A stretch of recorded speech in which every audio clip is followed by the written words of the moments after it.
Sit!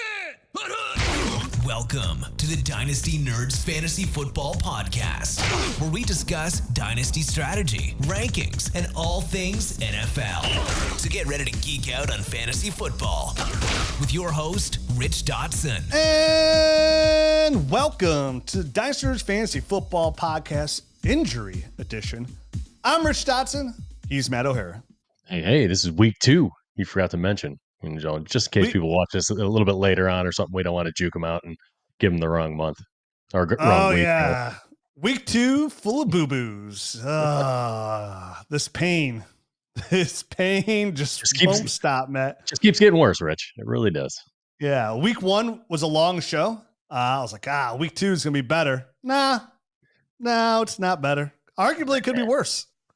I think, in the modern day NFL, it really is. This is the ramp up period. And I feel like dudes are just getting dinged up because in years past, this would still be like preseason work that they would get, so they weren't in for an entire game, but now they're going full bore, full games, and people are just getting injured. It seems like with a great amount of frequency here, especially in the early parts of seasons. So let's get into it, man. Week 2, it's just as crazy as week 1, if not worse.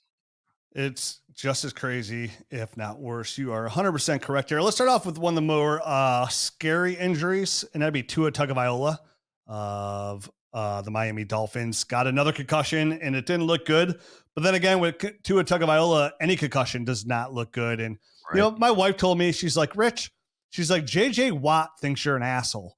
And I'm like, why is that? And then she's like, because you said Tua should have slide. And she went on this whole rant of why he shouldn't have slide because called them opponent competitors.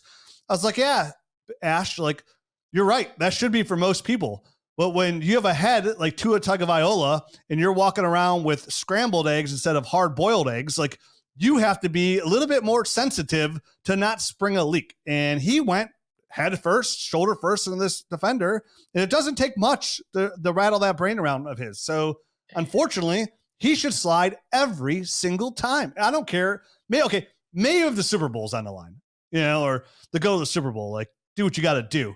But even then, like, I saw Rex Ryan talk about, like, you should don't ever dive at somebody's chest. If you're going to dive at their ankles where your head is safe. Like, dive at your ankles. He went head first. And it looks like he's going to be out, Matt, for probably a month. We literally have no idea, but probably a month. So I would imagine he's out for a while. I mean, he's meeting with the neurologist, I think, this week, the kind of independent guy to figure out exactly the best course of action, long-term effects versus, basically how quickly you get back, all that kind of stuff. So we'll see. None of the information is really out yet. Obviously, Skylar Thompson was the guy that came in for him in relief, and that's who I would expect to take over in his absence. But I think this is going to be one of those, they're going to err on the side of caution. So it'll probably be longer rather than a quicker return. So I wouldn't be surprised to see him go on IR for a bit here and really let this thing settle down. He's already come out and said he doesn't plan on retiring at this time, which is good news, for the dynasty people here, that he should have some sort of value. But for me, this is exactly what I was afraid of, and really makes me nervous for his long-term value. I know when he's there, he's a pretty efficient passer. It hasn't looked great through 2 weeks so far this year. But I'm personally nervous. With all the shares that I have him, I think I have two or three shares of Tua here. So it just makes me nervous. I don't know. This one is a bummer to me. Like, I don't get bummed out too often about injuries because they happen. But like you mentioned, this one seemed like you don't want to say you wish he knew better, because things are moving so fast, and he just, he was trying to get that extra yard. So he was fighting, but I feel like this is one of those things where, at least going forward, he should just automatically be in slide mode if he's going to run, no matter what. Like, you shouldn't be trying to get the extra yard and a half. You should just be worrying about the rest of the game and the rest of your career and the rest of the season. You know what I mean? Like, yeah. Instead of a yard and a half difference between a slide and a dive forward. and this has again, this is real serious. So I literally have like 85 jokes in my head. I just want to like make fun of and things I can say about Tua here, but I'm not, because this is real serious and I'm not going to joke around about something like that. Even though I truly believe anything can be made fun of, but now's not the time. Now's not the place for Tua. So we wish him nothing but the best. But I mean, stuff like this is not going to get better. It's going to be a consistent thing throughout his career. I am going to move Tua down in my dynasty rankings and superflex rankings because of this. Not just because now it just goes to show you, like, anytime he gets a hit, and this is NFL, right? Like, this can happen at any moment, not even him rushing, like him just getting sacked and falling the wrong way, or getting, and who knows how more sensitive this will be just from like strong whiplash possibly in his head. Like, he doesn't just miss like, oh, he's got a concussion, let's see if he's back in 2 weeks. It's like, because everybody who gets a concussion usually misses a week. Oh, we'll see you in a month. Right. Like, in four, that's 30% of the season, 25% of your fantasy season, right? If you take out the playoffs, you're looking at almost a third, almost 25% of your season that you're missing out on a guy who you want in super flex. So outside of that, like, I'm going to move him down my rankings. He should be a buy low.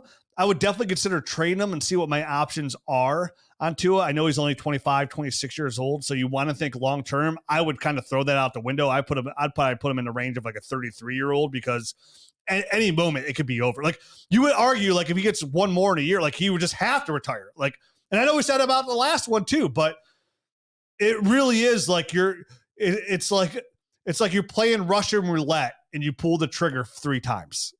Like, how many more times are you going to pull this trigger? Right. And that's just the way it is with him. And I don't know, like, at this point, like, if he's thinking long-term, like, me and my buddy were talking about this yesterday. Like, if you're a doctor, like, doctors got to be worried about, like, saying clearing them because of what can come back on them, because they're the ones that cleared them.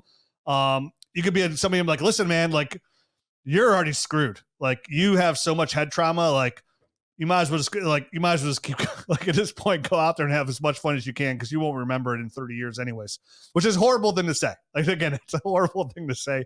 I feel bad saying it, but like, we just don't know. There's not enough information out there for these kind of things. And that's why they're trying to do it. You should definitely play with that helmet, the jumbo cap. You would think that would be the next step for him, is to really take that extra precaution and get the Guardian helmet on there with the extra padding and all that stuff.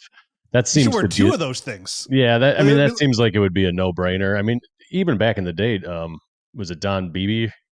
I used to have that really enlarged helmet on the top. Yeah, because he fell on his head twice. Yeah. So he wore the extra helmet shell. Those were like, I forgot about those. Yeah, that looked insane. You look crazy out there. But I mean, you got to protect your head, right? I mean, like, that's, your brain is rattling around in there too much. You got to take care of it. So let's move on. I don't know. Is there? How do you see this affecting all the other pieces, I guess, in this offense? Yeah. So you mentioned Skylar Thompson. They did sign Snoop Huntley today off the Ravens practice squad. So that's something to monitor too. Check your waiver wires and Superflex leagues. I don't think it'd be too hard to pass up Skylar Thompson. Remember, Snoop made a Pro Bowl. So there is a chance to get up there. But in the meantime, it affects Tyreek Hill. It affects Jalen Waddle. It probably helps Jonnu Smith a little bit. And we saw that on Tuesday. His stat line went up pretty significantly. I think he had 6 catches out of 7 targets. And obviously Devon A-Chain through the moon. Like, I had, my bold prediction show, I said there's 2 running backs that I think could overtake Christian McCaffrey as a running back 1 overall. It looks like that somebody's going to do it, whether it be Saquon.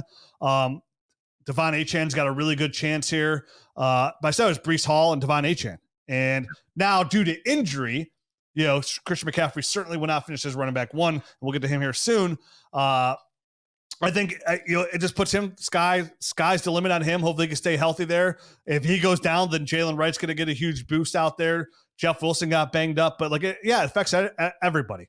I would say this though, a reason of optimism. Like, I would see if there's a dip now on Tyreek Hill. I would see if there's a dip on Jalen Waddle whatsoever. I'll at least test the waters on those guys, because those are 2 guys that you can manufacture touches with everything short, and they're so explosive they can still make things happen. So, and Tua will be back. So if there's a dip on Tyreek, if there's a dip on Jalen Waddle, I'm at least 100% testing the waters there to see if I can get any kind of discount on electric players. Do I expect their stat lines to be fantastic?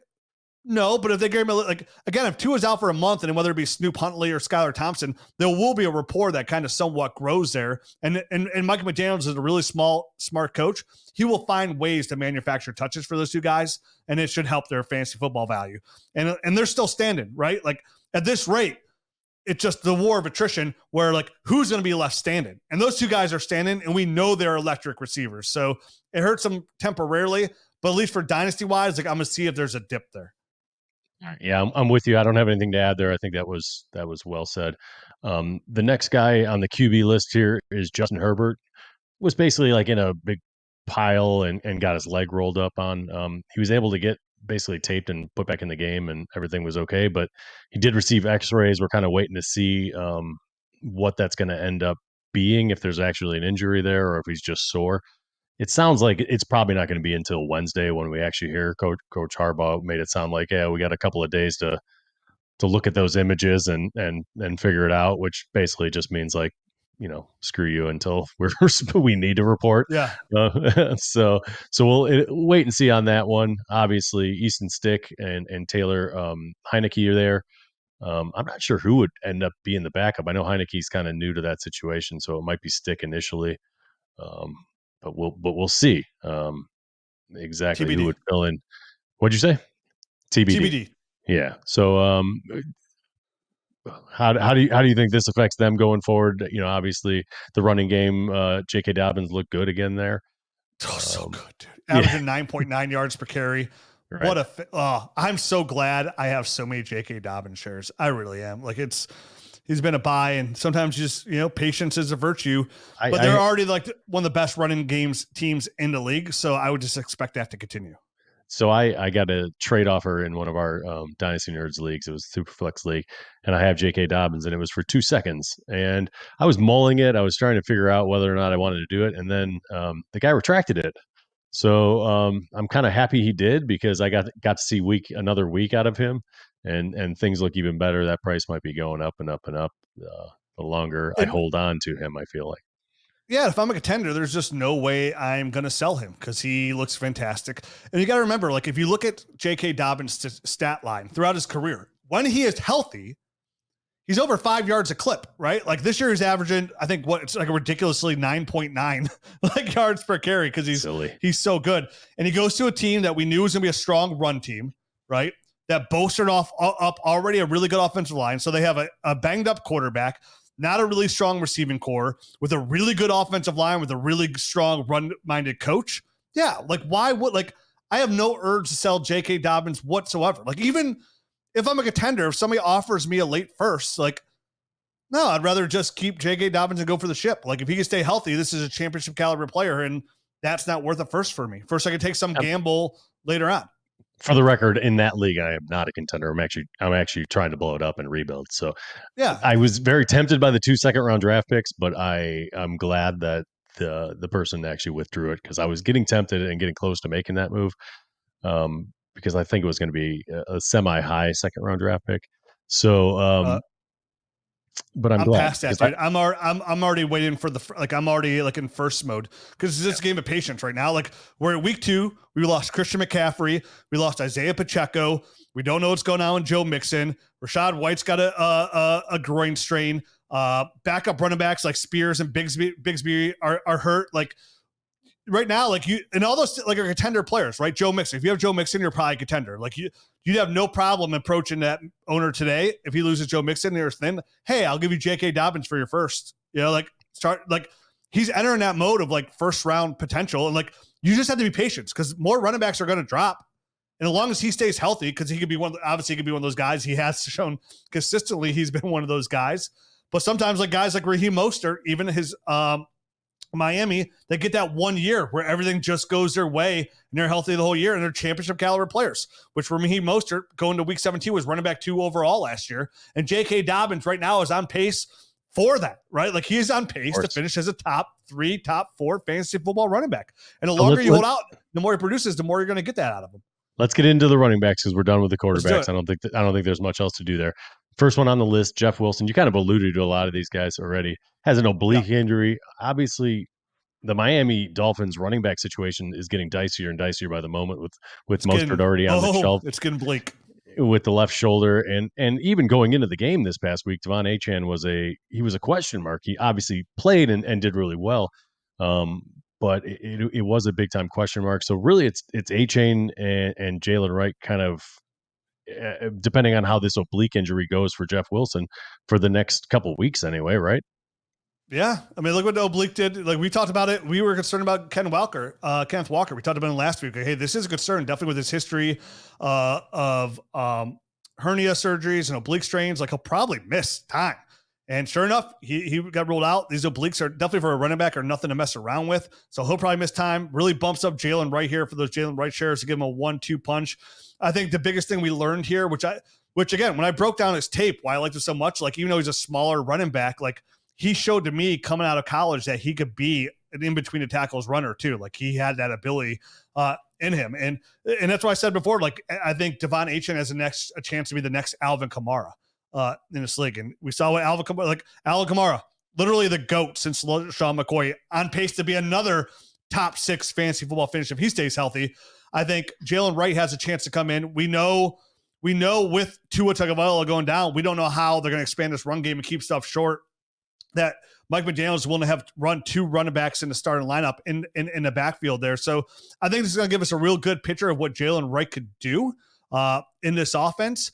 But yeah, I would expect Jeff Wilson to miss some time. It's going to be the Devon Achane show and Jalen Wright. And if you're desperate, go out there and try and get Jalen Wright because he's a Devon Achane injury away from being a guy in a Mike McDaniels run offense scheme. And this is sky's the limit zone. And his stats look bad: 5 rushes, 4 yards. But he had some plays that were called back and stuff like that he actually did, look okay. And so the stat line might be a little bit deceiving there for Jalen Wright this past week. He's definitely worth kind of exploring at this point just because he's getting so close to being the guy there. And I would expect either way for him to get more quality attempts anyway. Like, 5 for 4 they're kind of throwing him scraps at that point anyway. So I would expect him going forward to get a little bit more. All right, let's move on to San Francisco. Obviously the big news here, Christian McCaffrey officially placed on IR. So he's going to miss at least 4 weeks, but it sounds like it could be even closer to 6 weeks according to Ian Rappaport. Everything I hear is 6 weeks. I hear is 6 weeks. So Jordan Mason, obviously, people already added him. It's going to be tough to get him at this point. If for whatever reason he's still out there, grab him. He's going to be a guy that's really excelling. He's not out there, Matt. Nobody's on his waiver wire. I saw somebody trade a first for Jordan Mason. They gave up a first and they gave up a first in 2 seconds. Oh no, they gave up a first and they got Jordan Mason and 2 seconds back. That's what they did. Okay. So that's the price of doing business. This is going to be a part-time player, but he's going to be able to win you games for the next 6 weeks and big time. And I would imagine even when Christian McCaffrey comes back, they're still going to be using Jordan Mason if he's healthy, because he's shown pretty well there that he can do the work in all phases. You know what I mean? So it's not like no one is Christian McCaffrey, but there isn't like this huge chasm drop off between the production here between Christian McCaffrey and Jordan Mason. So he's been a nice fill-in so far. It's a chasm. Christian's put up 30 points per game. Jordan Mason had a good week 1, but his week 2 wasn't that great. But yeah, you're right. There's not a lot to go on here. It just sucks for Christian McCaffrey owners that you're going to lose this stud for probably like, at least sounds like the minimum almost 6 weeks. So I don't have it in front of me. I'm gonna look it up here right now. I think the move here, Matt, is, I'm gonna go here. 49ers. I should have known this ahead of time, but what are you looking for? The 49ers depth chart. Oh, the next guy on the list? The next guy on the list. These San Francisco running backs, buddy, they like to drop it like it's hot. So we have Isaac Guerrero and Patrick Taylor Jr. are the other running backs on depth chart. So Isaac Guerrero will be on most people's taxi squads, right? Like the speedster. That's all about it. He really does well as speedster. But Patrick Taylor Jr., he's probably available on your waiver wire. He probably is available. He's the guy that was formerly with the Green Bay Packers, right? If my memory serves me correctly. And what's the name will be?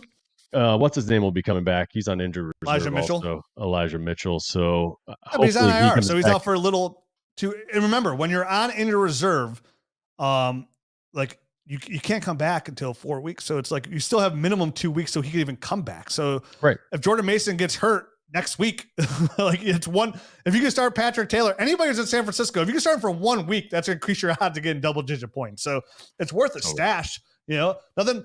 That's literally what the bottom of your roster is for. Like just like shake and bake, babe. Like here you come, here you go. All right, let's move on. Tank Bigsby got injured. He tried to come back in. It was a shoulder injury on a kick return, basically. He got rocked. Yeah, he did get rocked. Dernis Johnson came in and looked pretty good. He always looks okay as a backup running back. And you know, can operate in spot duty here and there as a starter. So I mean, if you're at all concerned about what's going on there in Jacksonville, you know, Dernis Johnson might be a guy that gets some carries, but it sounds like Tank Bigsby wasn't a bad injury. So I don't know that that's like a big exciting move, but just something to monitor. Something to monitor. He got rocked. He did get hit hard. Tyjae Spears also injured his ankle basically in the second half, did not return to that game. Julius Chestnut is the other guy there, other than Tony Pollard. I would just imagine this is just more work for Tony Pollard.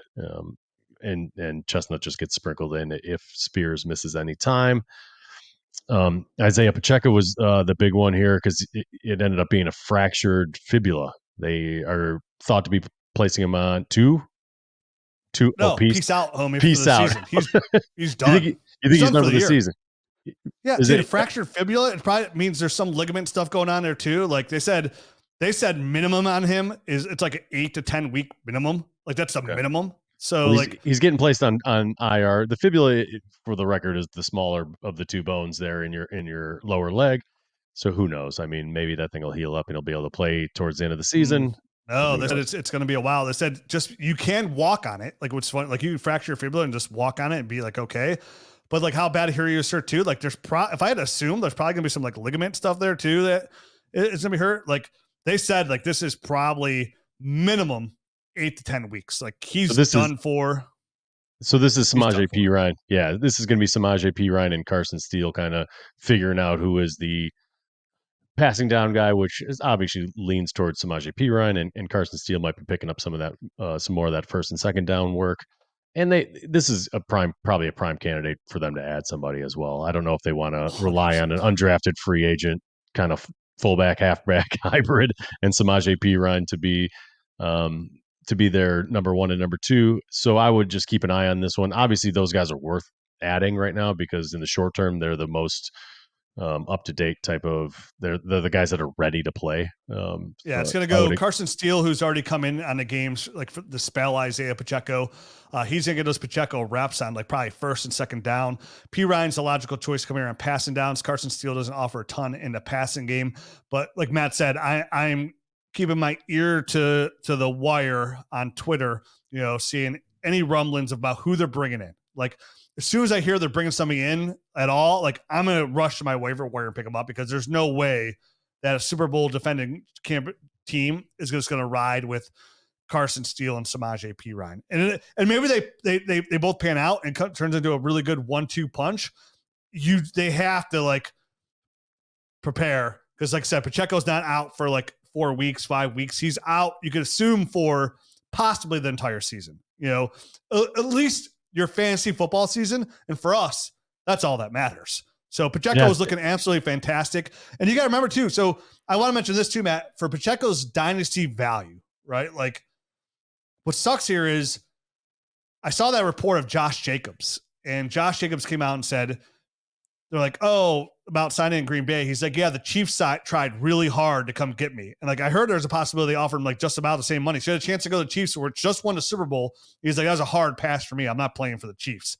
So the Chiefs going that hard on Josh Jacobs and offering him good money to come there shows you like they're not long for Isiah Pacheco. Like, which is maybe crazy. They just look so kind of efficient.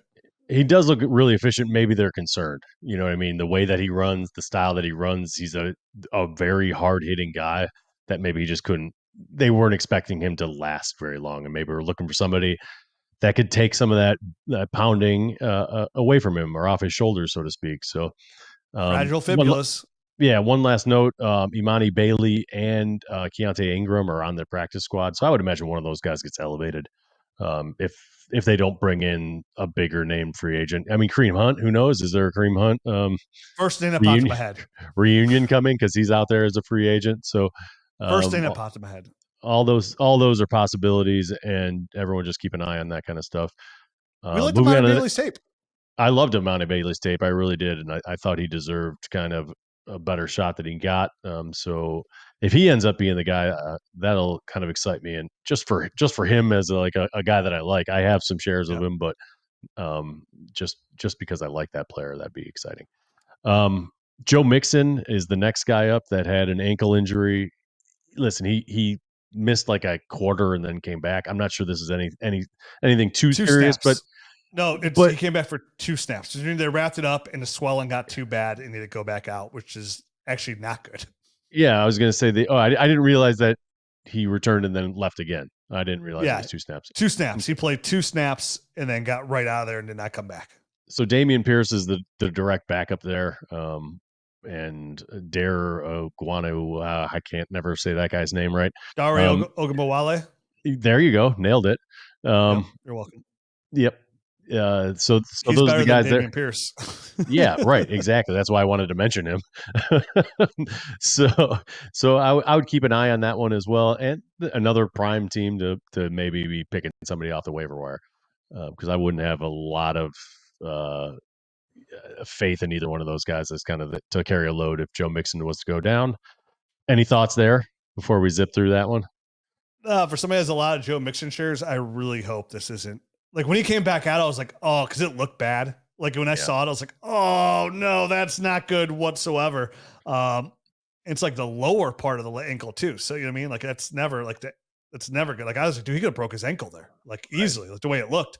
I was pretty scared because I have a lot of Joe Mixon shares, like a decent amount, fair amount of them where I need them. So I hope it's just like a 1 week injury, maybe none, but I'm not really, the way it looked, I'm not really optimistic. I'm not optimistic to the point that he tried to come back in and it started to swell right through the tape and he still couldn't do anything. I mean, I guess it's optimistic he tried to come back in, I guess, altogether. It wasn't ruled out immediately. So I hope it's not that bad, but hopefully it's just a 1 week window and you just got to expect CJ Stroud, which he does really well, just throw the football more and live with Dameon Pierce and Dare Ogunbowale. The player I would play there would be Dare Ogunbowale. So if he's on your waiver wires whatsoever, that's the guy I would play in his place. He's a much better passing down running back than Dameon Pierce. All right, so moving on to the next guy, MarShawn Lloyd, injured again. This time it was an ankle. Previously, I think it was the hamstring that kept him out of kind of preseason and some preseason action, and then week 1. So Emmanuel Wilson just has a better opportunity, right, to be the number 2 guy there. Josh Jacobs looks like he kind of got over his first half of week 1 hiccup, right? Looks to be doing okay. Looked great. Got a lot of the carries, man. Got a majority of the snaps there. Looked fantastic, having a really good year. We had like 150 yards rushing this week. So yeah, we're, Matt LaFleur is consistently over the last couple of years, like to try and use 2 running backs there. Just expect this to be the Josh Jacobs show going forward. Agreed. Last one on the running backs, Rachaad White. He had a groin injury, kind of exited in quarter 1, but returned. Wasn't efficient when he got back. Right. Well, he was probably inefficient before he went left. So this is, Bucky Irving, we've kind of been talking up the whole offseason, but more so now that the games have started. And obviously Sean Tucker is the third back there. Not much to see there with Sean Tucker. Report came out this morning, Matt, that Rachaad White said he's going to be nothing serious. I think even it was came from Jeff Darlington or something, like Rachaad White, nothing to worry about here. Should be fine. Okay. Well, I would just imagine any excuse to get Bucky Irving more work on the Tampa Bay Bucks is a good thing. All right, so let's move on to the wide receivers, switching gears. Marquise Brown officially placed on IR this between last show and this show, so I wanted to at least mention him. He's going to undergo surgery, and basically he's gone for the whole season, right? I mean, they already said he's out for the year. Don't expect him back. He's done. So that dislocated collarbone kind of really derailed his entire season. which can happen. I mean, that can be a potentially pretty serious injury. Marquise Brown, injuries, consistability. Exactly.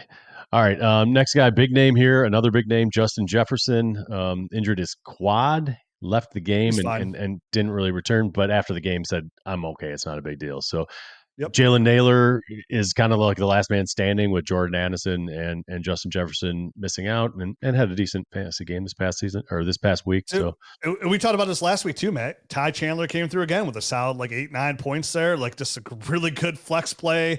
Running backs are dropping like flies. Like Ty Chandler's showing that he holds some value this year. I mean, you gotta imagine if he does that consistently where you're just going to keep coming in and score you 9-10 points, a couple touchdowns, he might finish as like running back 25. He was very efficient, and Aaron Jones wasn't this past week. He even had a fumble near the goal line and stuff like that. So this could start kind of tilting the other way a little bit. If he outrushed him, didn't he, by like 50 yards? Yeah, by a lot. Yeah. And I think he only had like one more carry or two more. It was not a lot, but he was much more efficient with his carries. So we'll see how that one kind of progresses as the year goes on. But back to wide receivers, another big name, Cooper Kupp has an ankle injury again, left and didn't return, had a walking boot after the game. This is horrible news. I mean, now that it's Puka Nacua and him, I thought for sure Cooper Kupp was just going to be a set it and forget it guy for the rest of the year while Puka was out. And now we're just moving down the ladder. Demarcus Robinson, Ty Johnson, Jordan Whittingham, Tutu Atwell. All these guys are probably going to get a little bit of a bump. They're going to spread the ball around now that they don't have either one of their studs. I would imagine Demarcus Robinson's going to be the most valuable out of those guys, but who knows? Definitely. Yeah, it definitely looks like Demarcus Robinson's the most valuable. But I mean, dude, it's Kupp's out for probably multiple weeks. They're saying maybe even possibly week 6 after the bye here. Doesn't look good for Kupp. I mean, I guess I would play Demarcus Robinson. Tyler Johnson's a sneaky guy.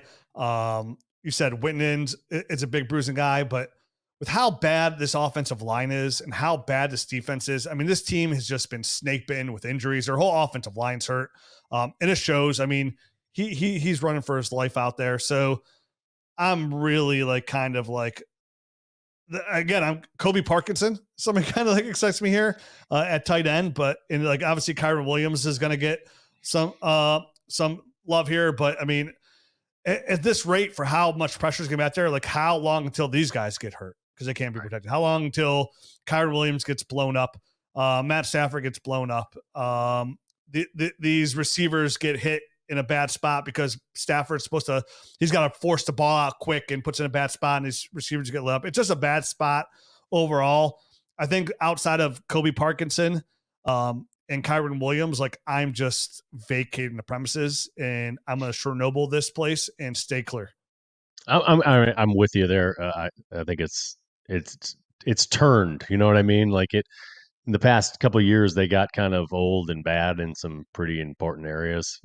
So it's, I feel like they need a reset there. And I'm not sure. I mean, I'm not sure who's going to survive, but obviously the coach, Sean McVay, I think is a very good coach. I just think the personnel there is kind of bad at this point. So they just got old. Anyway, all right, moving on to the next guy. Amon-ra St. Brown had a contusion and some cramping, according to the coach. So I don't think there's anything really to see there. But he did leave the game and come back, and then left again and didn't come back and whatever. So it was one of those in and out type of situations for Amon-ra St. Brown. Yeah, all reports look good here. Nothing to really see. Yeah, Tim Patrick and Khalif Raymond are his direct, like the next guys up in that pecking order. So if he was to miss any time, one of those guys may be valuable for a little bit. It'd just be Sam Laporta and Jameson Williams. It would. Yep, I agree. But they might get a little bit of run.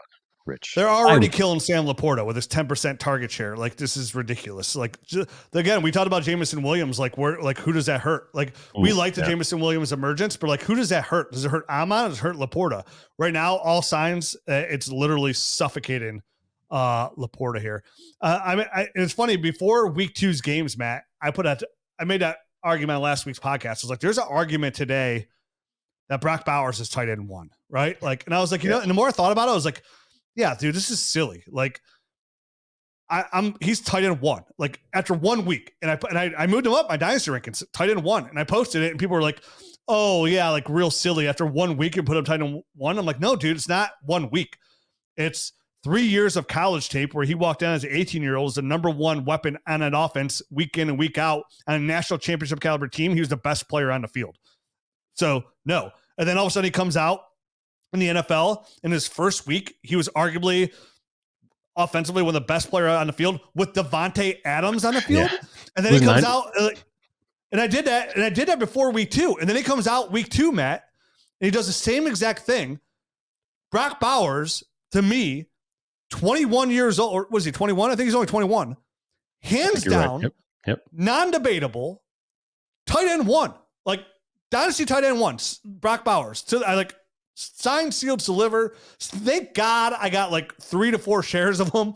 I went trade offers for him. Like, I offered Trey McBride in something in the league. I'm offering like good tight ends back for him, like plus, like, hey, here's Dalton Kincaid plus. Sorry, I mean, we could have open we could have open relationship. Sam Laporta, anybody every one of them denied. Every single one of them denied. Like, nobody's like, everybody already knows tight end 1. Yep. Because again, Sam Laporta, like, he got somewhat hindered here by like the Jameson Williams emergence. A 10% snap share, that's not going to cut it for being tight end 1. Like we said, you got to be the first or second look at offense to be elite tight end.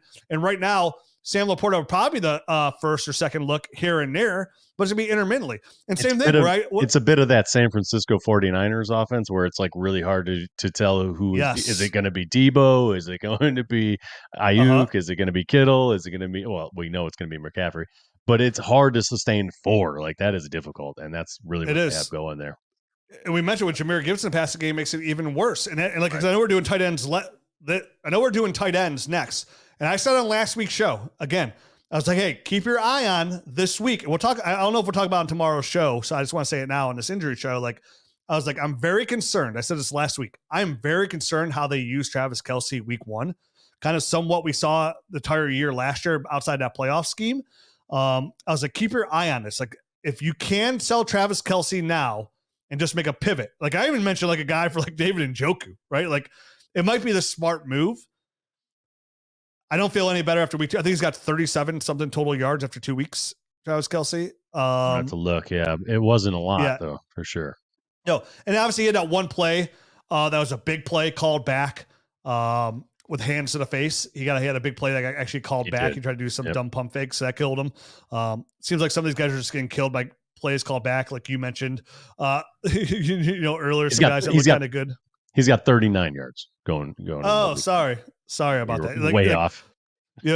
George Pickens has been slaughtered by that. George Pickens is having some really good plays, and every one of them called back. Everyone, like George Pickens had some really good stat lines, all called back. But Travis Kelce looks, no bueno, man, no bueno. So let's wrap this up with a couple tight ends here, and then we'll be getting ready for tomorrow's show. Well, we have one more wide receiver. We got AJ Brown, injured in practice. And obviously he isn't going to play in Monday night's game. We'll see what happens next week. I don't know how bad it was. It was a hamstring. So we'll see who kind of steps up tonight in the Monday night game. Jahan Dotson is on that roster, and obviously Johnny Wilson, the draft pick. So there's not much there. I mean, it's something that hasn't really even played out yet, so we don't know how to assess this one, but it'll be shown tonight. So we'll figure that one out.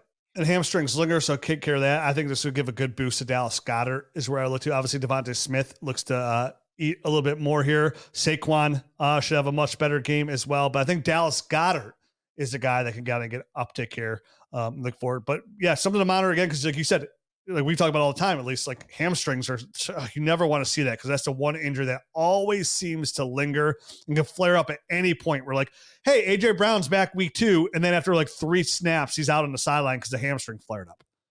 You really have to like be patient with the hamstrings. Otherwise it's just a consistent injury. All right, so moving on to the tight ends finally. Evan Engram injured himself in pregame warmups on Sunday and did not play the game. Bretton Strange came in, had a pretty nice game, 3 catches, Yeah. 65 yards. So he was a former second-round draft pick. I think he's probably the guy that they see kind of eventually taking over for Evan Engram. So this was kind of a nice preview, I think, of the kind of skills that he has. Dropped some passes as well. He did. So if he could clean that up, Went to him on a Hail Mary could too. have had a little bit of a better game. So, just a nice little, I guess, preview, like I said. And listen, there's a possibility that Bretton Strange is on your waiver wire. The same thing, hamstring injury. We don't know. He just heard it right then and there. There's a chance he can commit next week. We don't know the severity of it yet. Everything's fresh. We do these shows on Monday, so these are fresh. This is fresh investigating. But hamstrings are always tricky. Brent Strange might be on your waiver wire somewhere. Worth a pickup, worth a stash. He was definitely involved in the passing game where Christian Kirk has become the invisible man. And it's pretty much the Gabe Davis and Brian Thomas show. Absolutely is. Moving on to the next guy is Taysom Hill of the Saints. He had a chest injury, left the game and did not return. Foster Moreau and Juwan Johnson are the only other two guys on that roster at the tight end position. Juwan Johnson didn't even have any targets. I don't think Foster Moreau did either. This was a very low volume passing game. I think he had 16 passes or something this past week when they were just rolling the Cowboys. And it was basically the Alvin Kamara show. Yeah, they roll everybody. They're 3 straight games of over 40 points. It's unbelievable what Clint Kubiak is doing this offense. This Shanahan tree is nothing to scoff at. They bring Clint Kubiak, the former San Francisco passing coordinator, comes in, changes this offense up, and they are absolutely rolling. Rashid Shaheed looking good. I look at Chris Olave as a good buy low. His target share is there. He's getting looked at. And in the San Francisco offense, he's the winner of it in the passing game. So if there's any dip on Chris Olave, I'm buying there. But you're right, Alvin Kamara show. Again, he's going to finish as a running back 1. He's going to take the reign, I think, as like next time we do our what are the odds of being a running back 1 and revisit that in probably 2 years since we just did it. Alvin Kamara is going to be the king of kings on that episode. They're four touchdown game, dude. Ridiculous. I mean, this is probably going to be his high water mark. He does one of these, maybe 2 of these games a year that are just ridiculous. And this is it. He did it. Just goes to show great value, dude. He was great value in Dynasty Fantasy Football this year. Definitely in redraft. Again, I have a decent amount of shares because I wasn't afraid to clear him. I love those pass catcher running back, but like Devon Achane, like he's shown like he had a lot decent amount of, like his real juice came between the tackles this week. 20 carries for like 96 yards. Like Alvin Kamara could get it done. Like there's certain outlier guys that are just exceptional, and that's why that's how I feel about Devon Achane. I really do. Like I know I've been saying it since the moment I watched his tape about Achane, but like he really is like a faster Alvin Kamara, like a much more twitchier, much more faster Alvin Kamara. But yeah, go performance once again of Alvin Kamara reminded me of that Christmas game where he destroyed me in our original Dynasty League championship game. Was that where I was trying to get my other? Was that 6 touchdowns that day or no? Yeah. Single-handedly smacked me in the face and took away my trophy and all my hopes and dreams. He scored, I think, 51, 52 points. Whatever it was very. I was playing him. I was playing him this week in our original Dynasty League, so I least am feeling your pain a little bit. I had him in some leagues. I looked around. I was like, dude, am I facing Kamara anywhere? Luckily, out of 25 leagues, I escaped the Kamara dagger.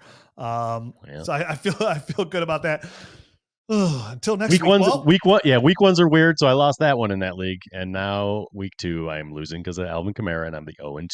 Fantastic. The good thing about that league though is it's kind of very like the playoff teams are the playoff teams, and the non-playoff teams are non-playoff teams. And once these bye weeks catch you, and that's the thing, guys. Remember, like. I think another thing here to talk about a topic real quick before we get out of here is like, remember, man, some of these teams are inflated by these big games. They get a big or injuries and they're winning and their record's like 2-0, right? But their team, like check the depth of their team. Because once these bye weeks start, week 4, when they don't have the depth to get through them, like start trying to get their draft picks, right? Like, hey, here's a guy that's short-lived. Here's Jerome Ford. Here's this guy. Hey, you want Carson Steele? Yeah, I'll give him to you for a second. Here you go. You know what I mean? Like, start getting those players up that where they're going to be overinflated, because a lot of people can start off 3-1, 3-0, 4-0, but then when these bye weeks start coming in and they get hit with the injury bug here and there, like they just can't withstand it. So it's getting grim, Matt. we're 2 weeks in and it's been ugly. I expect nothing less from the Grim Reaper for week 3 and on. And this is the game we play. It's every week. I mean, I'm no longer even shocked, Matt. We've been doing this podcast for 11 years. And every week we're like, man, here's another week. Yep. It's brutal. No ACL tears yet, though, which is good. I know nothing huge. They have just been like the short-term IR issues so far. And that's why we decided to do this show. Like, dude, we could just make a show on injuries because they're so frequent that we should do it and get it out early because they happen so often. So that's why we're here. It took 45 minutes to get through this week's and last 45 minutes last week. Yeah. And, we planned on this being like a 15, 20 minutes show and it's probably going to be this long every single week. I mean, no, because at the end of the year, it's going to be like nobody left. So, yeah, I mean, we're going to keep doing this show, talk about it, bring you up to date in case you missed on who the injuries were and just kind of talk about what kind of dynasty value changes and what to bring up in conversation wise. But we're back next week. And I really do, Matt. I hope it's a shorter show, but the fact that I even said that we have no ACL tears, like you done did it. Yep. Yeah. I mean, we're due. Hope everybody could stay out there to studs. I said the worst injury we've had so far is Isiah Pacheco, who might lose for the year. I wouldn't call Marquise Brown the worst injury because it doesn't matter. I think then obviously the Christian McCaffrey being out for a minimum of 6 weeks and then the Tua. Besides that, we've been a lot of knick-knack, patty whacks, throw me a bone. I want to get a lineup in there kind of injuries. So here's to everybody staying healthy. We're back with tomorrow's show. Or no, that'd be coming out for you, everybody else Wednesday, but we'll record tomorrow for our next 2-week show and talk some more Dynasty Fantasy Football that does not have to do with injury. Adios.